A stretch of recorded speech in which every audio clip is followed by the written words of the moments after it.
Corona पर update है। Corona को लेकर दिल्ली वालों के लिए एक राहत भरी खबर है, लेकिन इस राहत पर अब राजनीति शुरू हो गई।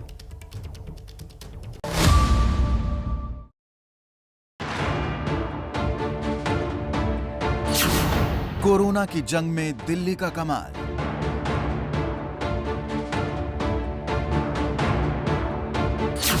पिछले 24 घंटे में कोरोना से एक भी मौत नहीं।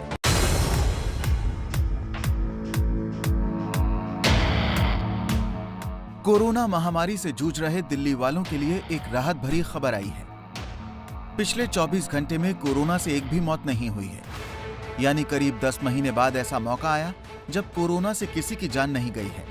साथ ही कोरोना के नए मरीजों की संख्या में भी गिरावट आई है। दिल्ली स्वास्थ्य विभाग के मुताबिक 24 घंटे में कोरोना के 100 नए मामले सामने आए। कोरोना संक्रमण की दर 1% से कम होकर 0.18% हुई। एक्टिव कोरोना मरीजों की दर महज 0.16% रह गई, जो अब तक का सबसे कम स्तर है। दिल्ली में रिकवरी रेट बढ़कर 98.12% हुआ।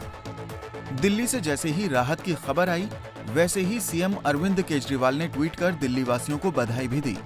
वहीं स्वास्थ्य मंत्री सत्येंद्र जैन ने भी इस मौके पर दिल्ली के लोगों को बधाई दी। लेकिन इस पर भी राजनीति शुरू हो गई है। एक तरफ दिल्ली सरकार इसको अपनी सफलता मान रही है, तो वहीं दूसरी तरफ बीजेपी इसका श्रेय केंद्र सरकार को दे रही है। टेस्टिंग की रेट कम करना, प्राइवेट हॉस्पिटल्स के अंदर एक्सटॉर्शन हो रहा था उसको कम करना, उनके रेट्स को कम करना, ये सब केंद्र सरकार के और गृह मंत्री अमित शाह जी के इंटरवीन करने के बाद हुआ है। उस समय मुख्यमंत्री जी कहाँ थे? क्रेडिट जो अच्छे काम करता है उसको मिलना ही चाहिए, ऐसा मैं नहीं कह रहा हूं, मिलता ही है, उसको मिलेगा ही। हमारी भावना क्रेडिट लेने या क्रेडिट देने की नहीं है, हमारी तो भावना काम करने की है, लोगों की सेवा करने की है। दिल्ली के अलावा दूसरे और राज्यों में भी कोरोना का खतरा लगातार कम हो रहा है।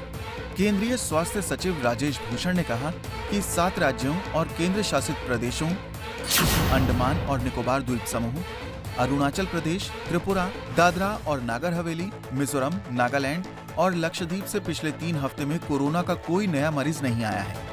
लेकिन अभी देश की 70% आबादी पर कोरोना संक्रमण का खतरा बरकरार है।